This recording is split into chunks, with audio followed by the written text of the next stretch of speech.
इसमें सबसे पहले बात करते हैं उसकी, जो बाबा कम और नेता ज्यादा थे। बिना इंस्टाग्राम और यूट्यूब के ही इतने ज्यादा वायरल थे कि इन्होंने बिना किसी फैन पेज और ट्रेंडिंग हैशटैग के दिल्ली की सड़कों पे इतनी भीड़ इकट्ठा कर दी थी कि उसे देखने के बाद सरकार की बत्ती गुल हो गई। इन्होंने गुस्से में इंदिरा गांधी को तक श्राप दे दिया था। सुनने में थोड़ा अजीब है दोस्तों, लेकिन इंदिरा गांधी ने इस श्राप को सच में भोगा भी था। बात है 1966 में इंदिरा को प्रधानमंत्री बने हुए साल भर भी नहीं हुए थे कि 7 नवंबर के दिन एक बाबा के कहने पर लाखों की भीड़ की दिल्ली की सड़कों पर उमड़ आई थी। और इस भीड़ की सिर्फ एक ही मांग थी कि सेंट्रल गवर्नमेंट गौ हत्या रोकने के लिए कोई कानून बनाए। इस भीड़ को लीड करने वाला था एक साधारण सा बाबा जो दिन भर में सिर्फ एक बार खाना खाते थे और सिर्फ उतना ही खाते थे जितना इनके दोनों हाथों में आ जाए। इसी वजह से उनका नाम स्वामी करपात्री महाराज रखा गया था। ये बाबा होकर भी राजनीति में बहुत एक्टिव थे। जैसे आज उत्तर प्रदेश के योगी बाबा हैं, बनारस के रहने वाले बाबा शुरू से ही शास्त्रों के बेस पर सरकार चलाने की बात किया करते थे, लेकिन जब ऐसा नहीं हुआ तब इन्होंने खुद की पार्टी बना ली। इसके लिए उन्होंने आजादी के बाद 1948 में हिंदू हित सर्वोपरि के नाम से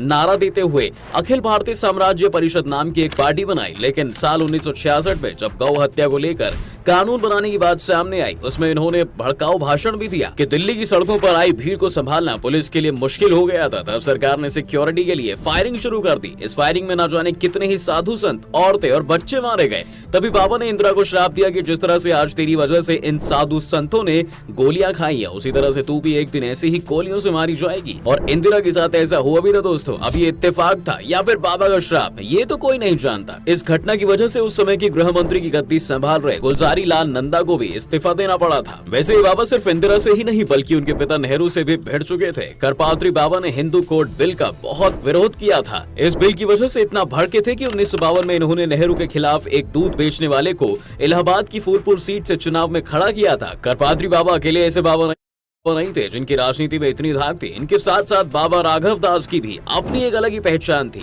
ये वही थे जिन्होंने राम मंदिर का मुद्दा उठाया था और इस मंदिर को बनवाने के नाम पर हर जगह से वोट की मांग